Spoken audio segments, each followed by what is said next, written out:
University at Kingsville, our newest ready customer. Okay, let's welcome Chris Floyd, our speaker today.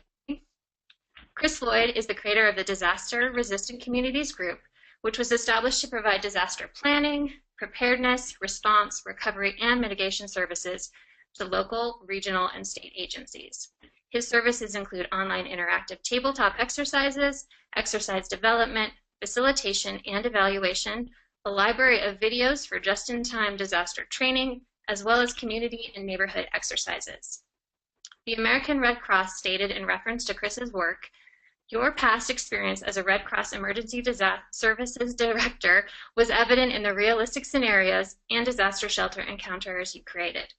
Chris also works closely with a current Ready Kowali Ready client, Cindy Mohat of the University of Texas at Arlington. For the past 2 years, they have collaborated to provide custom online tabletop exercises for her institution. Welcome, Chris.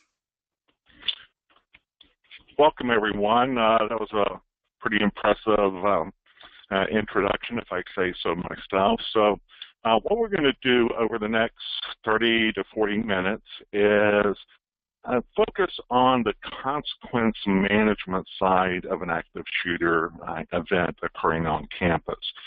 For the past 3 years, we've designed and run a recurring series of active shooter exercises, actually 2 focusing totally on university college campuses. The first one is a response exercise which focuses on mitigating an event happening on campus. You know, the event does happen, and then the process of taking down the bad guy. And the timeline really ends just an hour or 2 after the bad guy has been taken down.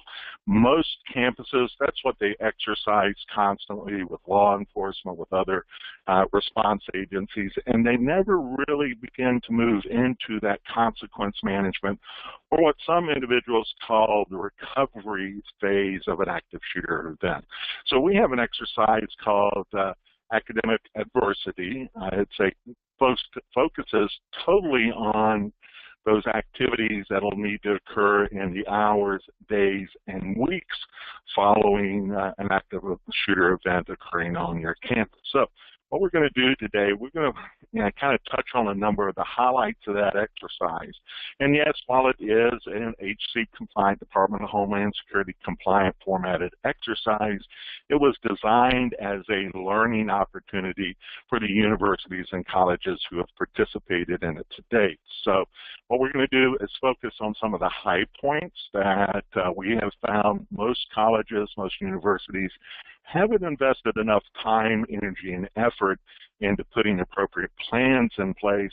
And towards the end of our webinar, I'm going to show you some resources that you can have access to, free resources, the just-in-time training library that you can go to, view some really good videos on how to become better prepared for dealing with some of those consequences. Plus, in about 30 days, we're offering the academic adversity consequence management exercise. So with that, we're going to go ahead and get started. It's a typical Thursday. It's 1:04 p.m. on a Thursday afternoon, day 1. About 4 hours ago, there was a shooting incident on your campus. It occurred in one of the campus's main administration buildings. 11 students, unfortunately, 3 staff, and 2 professors were killed during the shooting incident. That number of fatalities will definitely lead to a national media event around the shooting at your campus. In addition to the student, staff, and professors who lost their life, another 23 were injured, have been hospitalized, and part of what you're going to have to be doing as a university is interfacing with those hospitals and those individuals into the days and weeks ahead. Within about 20 minutes, law enforcement did a superb job. They showed up on site, cornered the shooter, trying to negotiate with him, but he wound up taking his own life, as many active shooter individuals do. Classes have been canceled for the rest of the day, and probably are going to be canceled for tomorrow because there is a shock factor throughout the entire campus. But at this point, 1:04 the shooting incident happened earlier today, about 5 hours ago. All classes have been canceled. As the response begins to unfold, one of the probably most important components of starting to deal with the consequences, and these consequences are really right on the heels of the shooting, is dealing with the public information side of it. I mentioned the Clarity Act and mass notification. What are those messages that you're going to start sending out? Who's crafted them? Are they ready to be sent out at a moment's notice? We have a different exercise which totally focuses on campus notification systems with 3 different exercise scenario vignettes. And in that particular exercise, we start what looks to be an active shooting. The campus security staff, most of the time during that exercise, sends out a message, but it turns out that the shooting event was actually an elaborate hoax. And then they have to kind of retract those messages that were sent out early on, not having confirmed the shooting having occurred. But from the standpoint of public information, we have that traditional media. I'm not, at this point in our webinar, I'm going to try to drill down as to how you at your local level would deal with traditional media, but it needs to be a component of your recovery or your consequence management plan. The same thing with social media. How does Twitter, how does Facebook, how do all those various social media networks fall into your plan? Who's responsible for monitoring those activities that are going on? Who's responsible for setting up an appropriate hashtag for Twitter for individuals to try to follow the activities? And just as important, when erroneous information starts popping up on social media channels, are you going to try to contradict those statements, or are you just going to let it continue to roll? So those are some decisions that have to be made in that planning process, and you have to have the systems in place to be able to respond to social media. Now, another piece of social media that during this exercise, we really try to get the participants to think about: what are your policies dealing with your employees, the professors, the staff, in terms of using social media, and mention the university following an event such as an active shooter? We've run this similar exercise for a number of hospitals. About half hospitals have a policy that basically, if you say anything about the hospital following a disaster at the hospital and you use social media, it's grounds for immediate termination. Do you have policies that are in place in dealing with your employees? How are you going to use the internet in general? Are you going to direct individuals away from trying to call in to a hotline or call the university or college? Are you going to tell them, please go to our Facebook site for the most current information, please follow this hashtag, or please go to our website for the most up-to-date information on what is occurring as the event continues to unfold over the next couple of days? So that media management, as I refer to it, is an important piece, not just from that traditional media, but definitely from social media using the internet.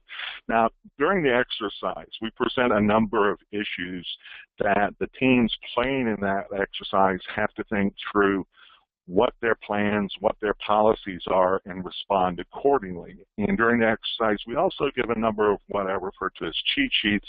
If you don't have a well thought out plan or a process, you can click on a little icon and download, access some options that may help you work through the public information challenges following a active shooter incident.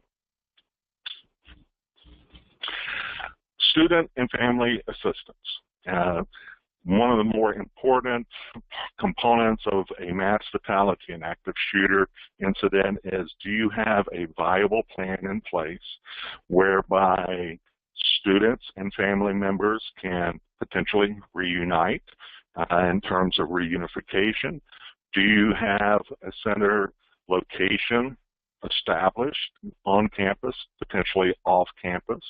Have staff members been trained on various roles in not only managing the Family Assistance Center, but also in terms of what services can be provided, within that assistance center? Who are your community partners? Who are you bringing to the table in that Family Assistance Center who have resources that can support those individuals who were injured, those individuals, the families of those individuals who have lost their life, as well as the student population as a whole? Does the Red Cross have a role? Does the Salvation Army have a role in working within your Student Family Assistance Center? Do you have agreements with local mental health providers that can do counseling, spiritual care, that can provide that spiritual care advice, local church organizations? So if you haven't reached out to those partners that you can bring in to be at your Family Assistance Center, your Student Assistance Center, and now is the time to start identifying some of those resources. A good resource in many communities, especially larger communities, is what's called a COAD or a VOAD. COAD, Community Organizations Active in Disaster, or VOAD, Volunteer Organizations Active in Disaster. But United Way, there are a lot of those organizations that can step up and really give the college, the university, some assistance, some guidance in how to manage some of the challenges ahead. So very important to really get into kind of in depth, how are we going to set up, where are we going to set this up, who's going to manage it, who's going to be responsible, who are our partners that we can bring in to the university? You're not alone in disaster response, and how are we going to manage it? So a very important component is that assistance process. Death notification. Now, as we have done numerous, probably 100, 150 consequence management exercises for universities and hospitals around the country, it's always interesting in terms of those local campuses participating when it deals with this particular issue. I have found that over the years, if there's a person that's playing as part of that team who represents risk management, real quick when this issue comes up in the exercise, they're going to step up and say, yes, we, the university, we, the college, we have a role in supporting death notification, next of kin notification. They're looking at from the standpoint of the long-term liabilities. They're looking at it from the standpoint of making sure the university, the college puts their best foot forward, making sure they're there to offer any potential assistance that may be needed, and that ties back to that Student Family Assistance Center. Now, on the flip side, when I've seen organizations, campuses, participate in this exercise and they don't have a risk manager involved in the consequence management, the recovery side of this, the tendency is, well, no, that's a law enforcement thing. We don't need to be involved in law enforcement. So you're missing that opportunity for the university, for the campus, to put its best foot forward from the standpoint of we're here to help you family members any way we possibly can. A good example in my personal experience here in North Florida, we had a massive natural gas pipeline explosion, killed a couple of individuals, destroyed a neighborhood. The company who owned the pipeline met with us really within a couple of hours and wrote essentially a blank check saying, we want you to be involved in the death notification, and we want you to use whatever resources we have to meet the needs of those family members who lost their home, who lost loved ones when the pipeline exploded. So death notification, that's your first important opportunity to begin to make things right with the family members. Continuity of education, that's a real important one. Now, I was a little surprised the other day with the active shooter event that happened in Los Angeles. Uh, they only closed down I believe it was engineering building, the engineering department where the shooting occurred, for several days after the incident. Primarily, it was a building access concern, where the shooting occurred. It's going to be locked down for at least a couple of days in terms of crime scene investigation.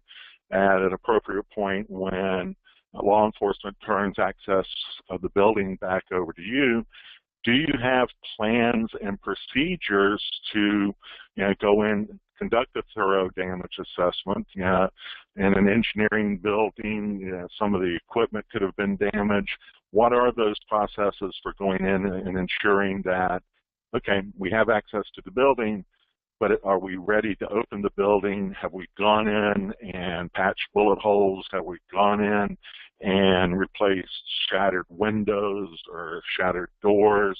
Have we appropriately cleaned up the facility, dealing with the biohazard, dealing with blood that may be in the carpet, on the floor, etc.?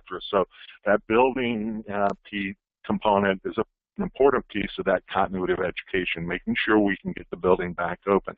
When do classes resume? Well, like they did in Los Angeles, the bulk of the university resumed classes the next day. However, the engineering school was closed down, I'm assuming for several days. I only followed the story for the first day or so. Non-essential activities.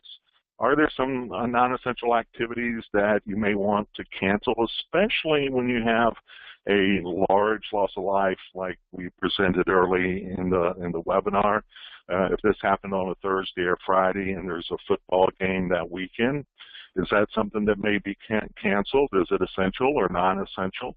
Are there other campus events that may need to be canceled, or are we so focused on keeping the campus up and operational that isn't a concern to us? We're going to continue to move through it. So having a good understanding when it comes to the continuity of education of what is absolutely essential to get the doors back open, continue training young people, continue with your core mission functions, or are there some things that we can back off of for a few days, a week, or a month, whatever it may be. So that entire continuity of education is an important piece. And in this scenario, there were some professors who lost their lives. Are there assistant professors that can easily step in and pick up where they left off?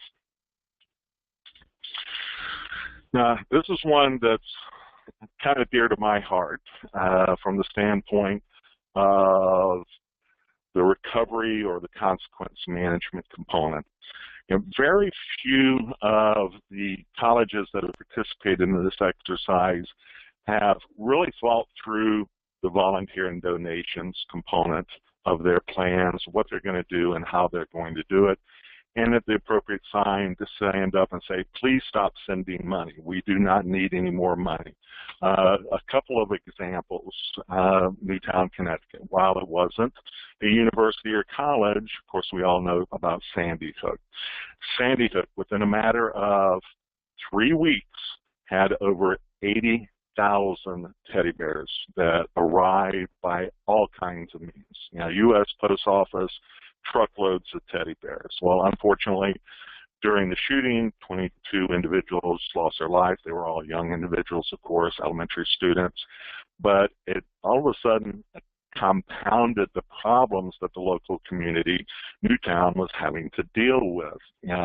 So just from the standpoint of what do, where do we store, how do we manage what 80,000 teddy bears became a big problem for them, and it took them about 1.5 years to finally dispose of all the teddy bears. Another issue, once again, with Newtown, were the cash donations that poured in. A couple of examples, Boston bombing. We all use social media. We love the fact you can get your message out quickly on social media. Somewhere in the neighborhood of like $50 to $60 million, were brought in under the Boston Strong in a matter of weeks or months. All of a sudden they were faced with, all right, how do we spend that money? And they still have some residual funds that they're still trying to figure out how to spend those funds, spend that money with a focus on the Boston bombing. The same thing, I'm going to go back to Newtown. I happened to be in Newtown on a project last September. We're in a brand spanking new EMS facility. Newtown itself is a town in Connecticut that has about population 10,000. Brand spanking new facility. I asked, with the town as small as you all are, how were you able to afford this nice facility? Well, we use, the residuals from the Sandy Hook shooting. And they took some flack for not pushing all those donated dollars that have come in directly to the family members, and decided to use some of it to build a really nice training/EMS facility. So with donated dollars, with the American Red Cross, yes, after a disaster, they always say, please send money. However, in the last 3 or 4, or basically the last 10 years, they keep getting into trouble because they raise too much money. And as we have much more savvy donors, especially when we're looking at money, who designate what the money is to be used for and the requirements to follow what those designations are, there might be that time with even donated funds to say, please stop. We don't need any more money. You got to have a plan to, be able to do that, to know how to manage it, to make sure you can account for it, make sure that, it goes for the intended purpose. Volunteers, another gigantic management issue, whether it's volunteers from the sororities, fraternities, clubs that are on campus, to community volunteers who decide, hey, I'm the pastor of a church, I have some of my parishioners, my laymen have been trained in spiritual care. I call the president of the university, we're ready to volunteer. What are you going to do with us? Well, the worst thing can happen is nobody ever get back to that, because it's going to leave a kind of an awful taste in his mouth. We offered our assistance, we're ready to volunteer, but nobody ever got back with us. It's important to have a plan to be able to deal with all those offers, to receive those offers. You might not wind up using all of those volunteers, but you do need to acknowledge, yes, they're wanting to volunteer. Yes, we couldn't use you this time. Yes, here's an agency like the Red Cross, Salvation Army, United Way that you may want to turn to in both the immediate as well as long term to volunteer in community disaster operations. The other challenge with volunteers, non-campus volunteers, is that credentialing, that background checking, that is, in the last 10 years since Katrina, has been a very important component of volunteers. Now, as I mentioned a little bit early with VOAD and COAD, most larger communities around the country have a volunteer center. So, either a government agency, sometimes it may be under the United Way. Having a relationship with the local volunteer center and basically being able to call them up and say, hey, we're getting lots of offers for volunteers. Can you manage all of this for us? Across the board, those volunteer centers have training, volunteer reception center training, volunteer reception center plans that will allow those spontaneous volunteers who may want to help to go through their system and potentially be referred to some volunteer opportunities back at the campus. So having that relationship with the local volunteer center, I think, is very, very important. Memorial services. All right, those are going to spring up all over the place quickly.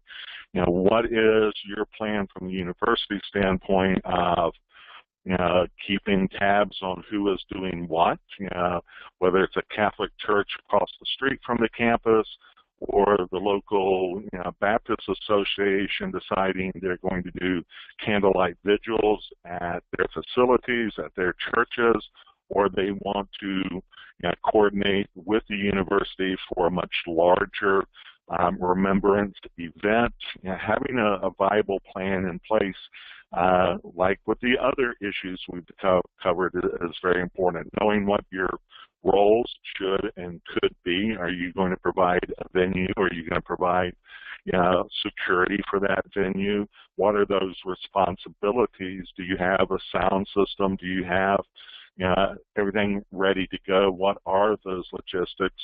Now, once again, I stress that community coordination. This happens in a community. The community is going to want to come together. They want to start that healing process with the memorial service. So bringing those church organizations together, bringing the local cities and counties together, trying the best you can to wrap it all into potentially one overall memorial service at your football stadium, soccer stadium, whatever facility you may have is important. But you really want to reach out to those community partners, those local community, both the nonprofits as well as the for-profit organization, for-profit companies. Part of that whole memorial or remembrance process are those temporary memorials that'll start popping up. Do you have a plan to manage them? After days and weeks, those temporary memorials are still there. Are you collecting those items? Are you storing them away for some long-term purpose, some long-term, adding them to the library, adding a memorial center in the student union? So having a plan as to what to deal with, how to deal with those temporary memorials that are established, the crosses, the flowers, the teddy bears, whatever may appear at the facility or at the campus is a very important part of your recovery plan. From here, we're about done with my part of the presentation. We've taught some of what I consider the high points of the exercise, which most colleges and universities that have participated in the past kind of struggle with those issues. And that was my point today, is to focus on those that I have noticed schools struggling with. However, there are a lot of other issues as the recovery process continues. Of course, the liabilities, the accreditations that are at risk if this were to happen in the chemical building or the chemistry lab, and you wind up, in addition to the loss of life, the injuries, and the shock of the community and the campus, do you wind up with a hazardous materials site because certain chemicals containers were punctured and the building has to be totally closed down for a long-term cleanup. So as you continue to move through those future risks, those future challenges, that initial incident response team or incident management team that started when the shooting occurred, are they sort of still in place in the hours, days, and weeks to follow? Is that incident management team still the driving force behind what's going on, or does that begin to melt away into different parts, different departments of the school, taking on different responsibilities as it continues to move forward? What I see a lot in the exercise is most schools will keep that incident management team together for at least 3 or 4, maybe 5 days, knowing that it's easier to focus all the attention into that management team, and that management team then has the capability to refer different tasks out to different departments within the university. Now, as I mentioned at the beginning, my focus was the academic adversity consequence management exercise, some of the different components, some of the different challenges that universities, colleges deal with. If you could, you can write down the URL for the Just-in-Time Training Library, Just-in-Time Training, justintimedisastertraining.org. The library is a free library. It's the country's largest free, easy-to-search library. It has right now almost 2,000 videos. Adults, we learn much better, watching a video than here's a 25 or 30-page document to read. So the library has two important sections dealing with universities and colleges. There's a preparedness section, and it's not just on active shooter, it's on numerous issues from the preparedness side for universities and colleges. It also has a response section that deals with, of course, those response issues dealing with an active shooter, but also everything from chemical lab accidents and cleanup right around to incident management structure for appropriately managing a disaster response on your campus. The library also has videos on the issues that we discussed today, such as volunteer management, donations management, next of kin notification, how to go about setting up and managing a student family assistance center. So I really recommend that you go to the library, use some of the resources there, gain some additional insight into the consequent management part. But I also would like to encourage you across the bottom of the website, you've seen the URL, the web address for the academic adversity consequence management exercise. Go there, take a look if there's something you want to participate in, submit a request to participate. And with that exercise, yes, we conduct the exercise remotely via the internet. It's not a webinar. It's a self-paced exercise that takes you about 3 hours, 2.5 to 3 hours for your appropriate university staff to participate in. You do receive, like all exercises, an after-action report that identifies those areas to improve upon, as well as those areas that you're strong in, that you know what you're doing, you have good plans, and you can execute those plans. So I would take a look at the exercise. If something you're interested in, please submit a request to participate. So I'm about 35 minutes into this. That essentially wraps up my piece, and I'm going to turn it back over to you guys. Thank you, Chris. That was a lot of valuable information on how to address the challenges associated with managing the consequences of a shooting incident on campus. Some questions have come in, but please take this opportunity to submit more. On the GoToWebinar sidebar on your screen, there's a question pane that you can type your message into. You can submit a question even if you want a private answer. Just note it as private and we can get back to you personally. If you have any questions that we're not able to get to, we will reach out to you individually after the webinar. While we wait for additional questions, I'd like to let you know that the Koali Ready team is focused on being prepared for adverse events like the one Chris discussed today. We have a continuity planning solution built specifically for higher ed, and we would love to talk to you about Ready, so feel free to contact me if you're interested. Also note that we will be sending a brief survey about how you enjoyed this webinar and to ask you if there are other topics you're interested in hearing about. Okay, let's get to the questions.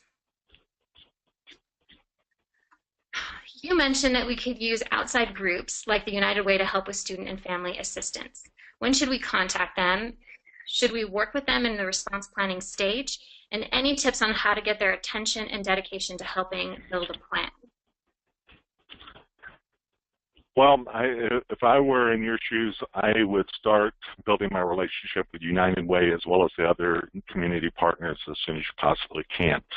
With United Way, I'm sure your United Way is already kind of working with a college or university at some level to do their annual fundraising. So there's already a connection at some level within the school dealing with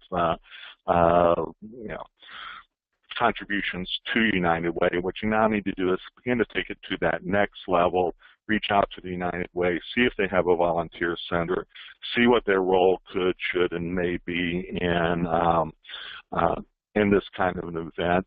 I know in some communities, the whole fundraising activity around the disaster is really focused on the United Way. United Way knows how to deal with donated dollars. They're savvy enough to understand what designation of donated dollars means and to make sure that it is spent in the appropriate way. So I would reach out today. If you have quarterly or annual planning meetings, invite them to participate. Even if you have a response exercise, that active shooter, the red light and blue light type exercise, it's good to have your community partners at least there as observers, if not actually participating at some level, because they're going to be there, be available shortly after the incident occurs. Okay. In your experience, are there unexpected or unforeseen consequences, or is it pretty common for every active shooter incident to follow a similar flow? Well, I would have to go plan for the worst, hope for the best. I'm not a law enforcement background. I would keep a very open mind in my planning assumptions as to what we need to do. Yes, on the response side, but also be ready for anything over on the management side. I touched on a number of important issues. Other issues that can come up are what happens when an individual starts their own fundraising campaign? Do you try to kind of bring that into the broader campaign? What happens if one of the sororities or fraternities or other groups decides they're going to see how many teddy bears they can get donated to them? I mean, you need to be flexible, like in all disaster planning, and be ready to deal with pretty much any consequence that comes at you.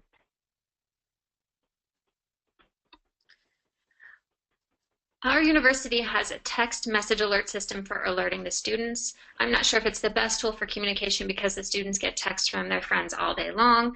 It seems like an oversaturated communication channel. Are there any other communication methods you would recommend? Well, a year ago in the state of Massachusetts, we did a big survey of not only universities, but also of all the communities that have everything from Everbridge, Code Red, Nixle, all of those services who provide emergency notifications via text message, via telephone, direct telephone call, whatever it may be. And what you just pointed out, people tend to not pay attention to a lot of the text messages. In some cases in Massachusetts, one of them was a phone system in Worcester, Massachusetts.